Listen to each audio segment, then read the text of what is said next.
Welcome back to part 3 of our discussion with Professor Sheldon Wolin, who taught politics for many years at Berkeley and later Princeton. He is the author of several seminal works on political philosophy, including Politics and Vision and Democracy Incorporated. You talk in both of your books about superpower, which you call the true face of inverted totalitarianism. What is superpower? How do you describe it? Well, I think it's important to grasp that superpower includes, as one of its two main elements, the modern economy.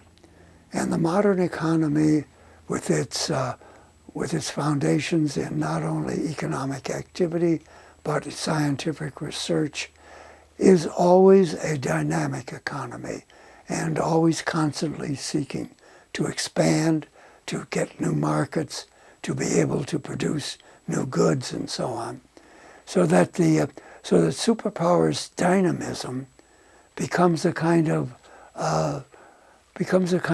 counterpart to the character of the modern economy, which has become so dominant that it defines the political forms. I mean, the first person to really recognize this, which we always are embarrassed to say, was Karl Marx, who did understand that economic forms shape political forms, that economic forms are the way people make a living, they're the way goods and services are produced, and they determine the nature of society, so that any kind of government which is responsive to society is going to reflect that kind of structure and in itself be undemocratic, be elitist in a fundamental sense, and have consumers as citizens.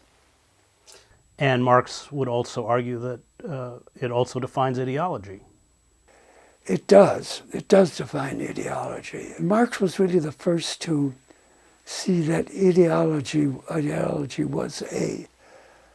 had become a kind of, although there are antecedents, had become a kind of preconceived package of ideas and centered around the notion of control, that it represented something new in the world because you now had the resources to disseminate it, to impose it, and to generally make certain that a society became, so to speak, educated in precisely the kind of ideas you wanted them to be educated in.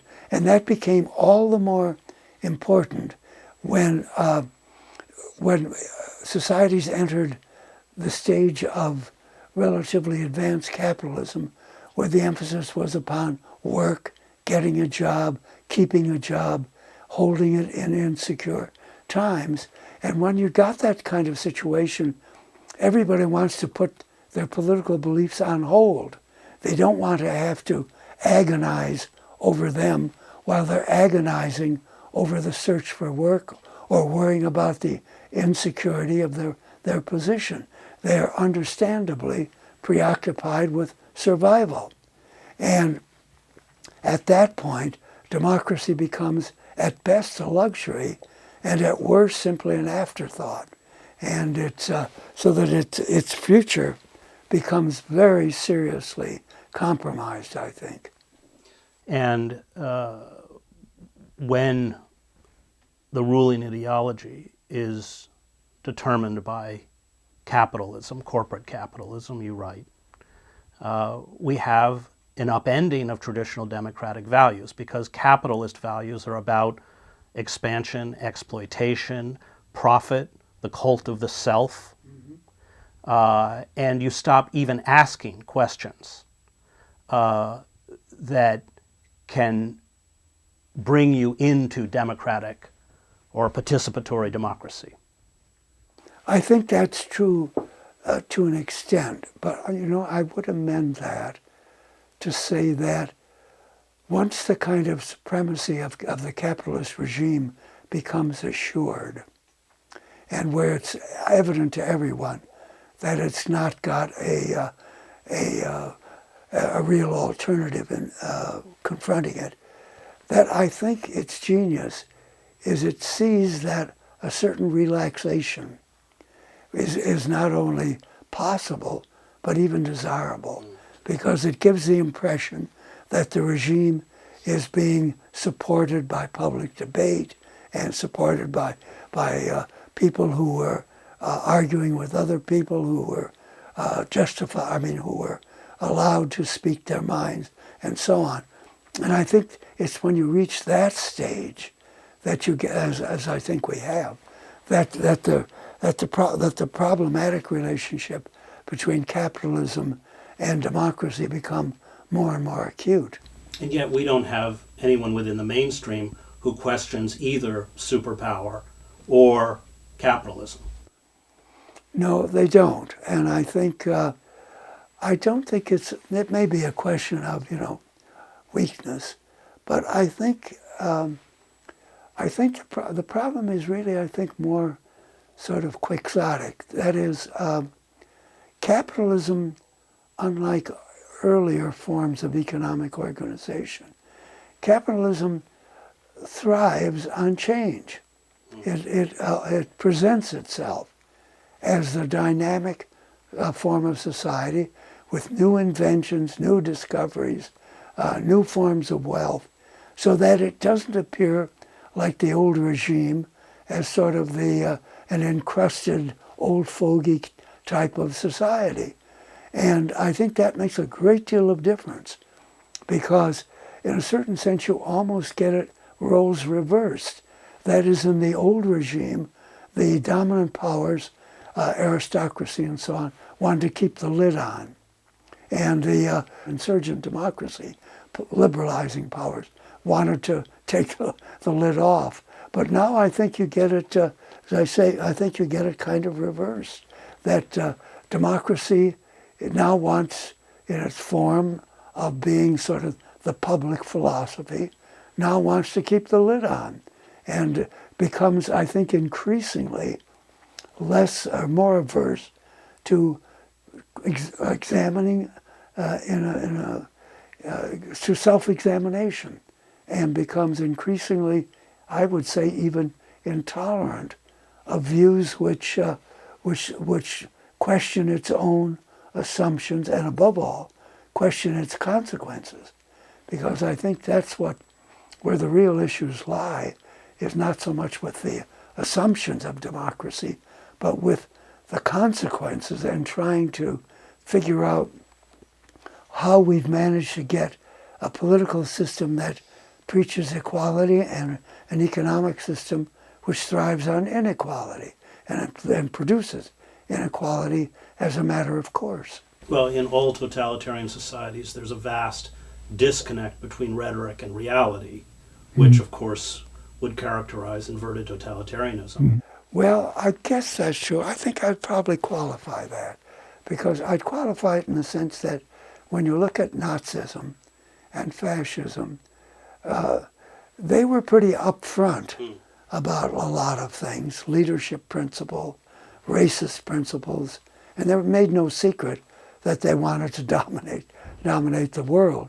So that I think there was a certain kind of aggressive openness in those regimes that I think isn't true of our contemporary situation. And yet, in the same time, in those regimes, I mean, you look at Stalin's constitution as a document. It was a very liberal, Sure. protected human rights and free speech. And so, on the one hand, at least in terms of civil liberties, and we have, as superpower, exactly replicated in many ways this call for constant global domination and expansion that was part of what you would describe as classical totalitarianism. You write that the notion of superpower is that it's global, and that constant global expansion, which is twinned with the engine of corporate capitalism, is something that you say has diminished the reality of the nation state itself. Somehow the nation state becomes insignificant in the great game of superpower global empire, and that has consequences both economically and politically? Well, I think it does. I think one has to treat the matter carefully because a lot of the vestiges of the nation state still are obviously in existence. But I think one of the important tendencies of our time, or I would say not tendencies but trends, is that sovereign governments based on so-called liberal democracy have discovered that the only way they can survive is by giving up a large dose of their sovereignty, by setting up European unions, various trade pacts, and other sort of regional alliances that place constraints on their power, which they ordinarily would proclaim as natural to having any nation at all. And so that that kind of development, I think, is fraught with all kinds of implications, not the least of being not only what kind of actors we have now in the case of nation states, but what the future of social reform is when the vehicle of that reform has now been sort of transmuted into a system where it's lost a degree of autonomy and hence its capacity to create the reforms or promote the reforms that people and social movements had wanted the nation state to do. And part of that surrender has been the impoverishment of the working class with the flight of manufacturing. And I think it's in Politics and Vision, you talk about how the war that is made by the inverted totalitarian system against the welfare state never publicly accepts the reality that it was the system that caused the impoverishment, that those who are impoverished are somehow to blame for their own predicament. And this, of course, is part of the skill of the public relations industry, the mask of corporate power, which you write is really dominated by personalities, political personalities that we pick.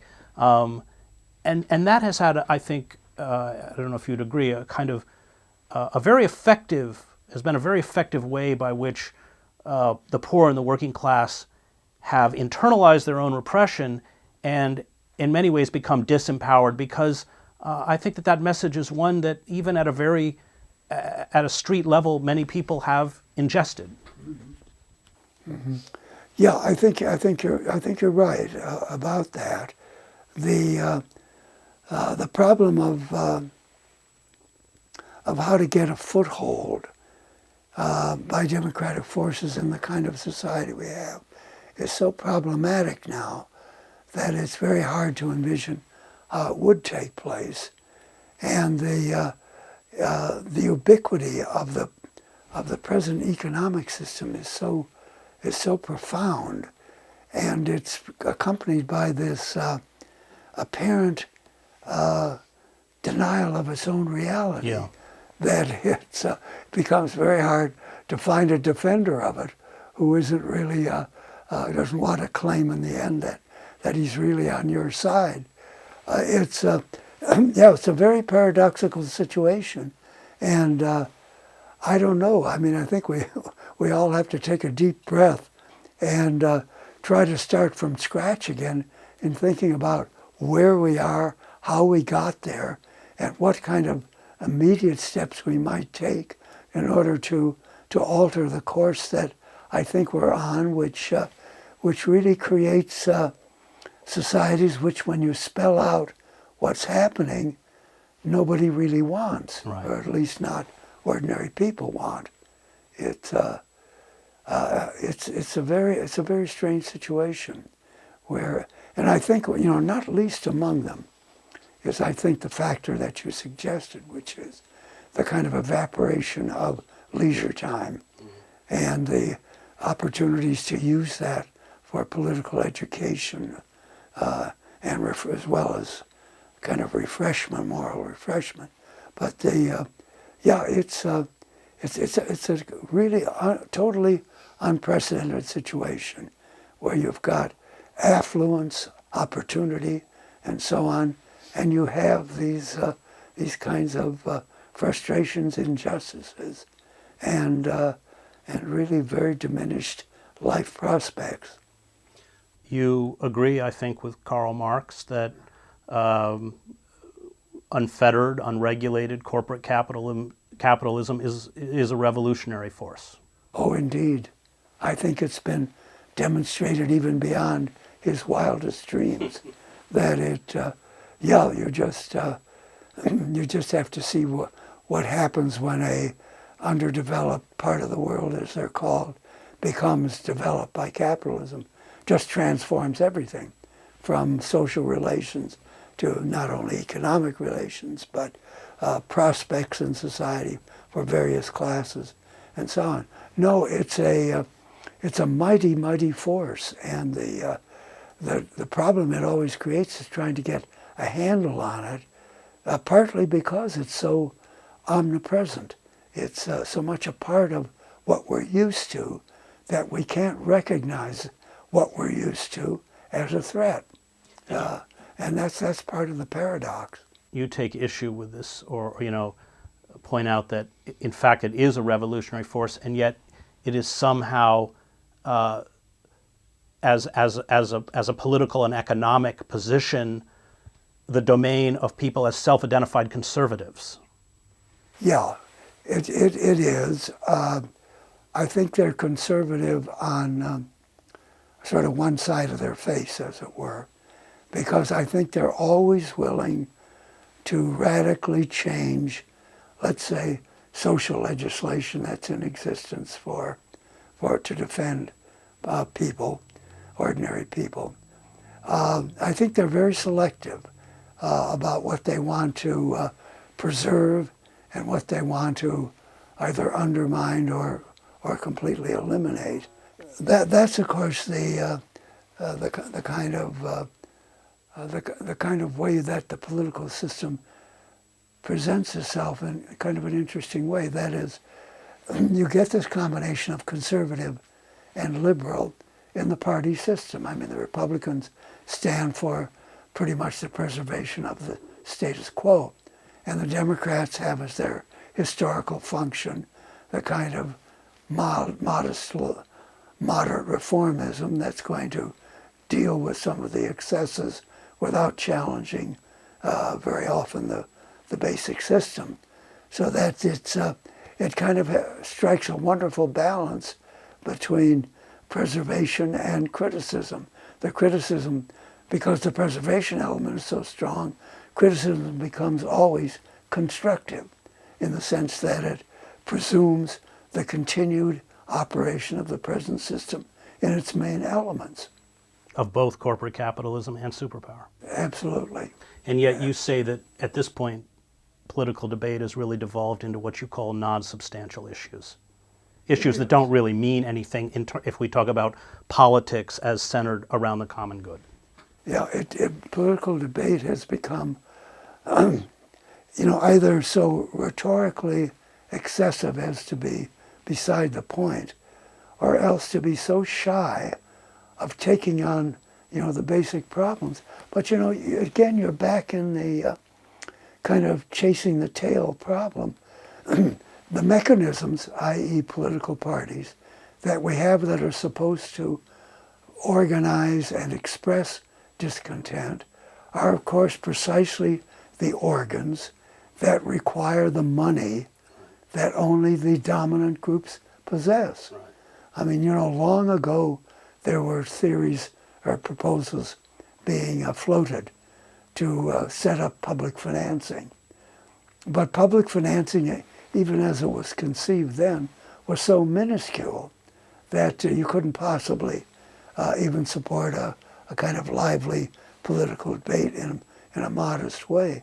Now, politics has become such an expensive thing that it's that I think really the only way to describe it realistically is to talk about it as a political economy or an economic kind of political economy. It's got those two are inextricable elements now in the business of the national or state governments too. And yet I think you could argue that even the Democratic Party under Clinton and under Obama, while it continues to use the rhetoric of that kind of feel your pain language, which has been part of the Democratic establishment, has only furthered the agenda of superpower, of corporate capitalism, and of course the rise of the security and surveillance state by which all of us are kept in check.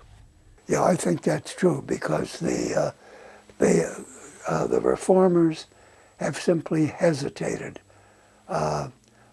really hesitated to undertake any kind of focus upon political reform. Haven't the reformers been bought off, in essence? I think it's a no-no subject. I don't think it even has to be bought off anymore. I think that it is such a kind of third rail that nobody wants to touch it because I think there's a real inbuilt fear that if you mess with those kind of so-called fundamental structures, you're going to bring down the house, and that includes messing with them even by constitutional legal means. That it's so fragile, so delicate, so this, that, and the other thing that inhibit all kinds of efforts at reforming it. It's as the phrase used to go, it's a machine that goes of itself. So they think. Thank you. Stay tuned for part 4 coming up of our interview with Professor Sheldon Wolin.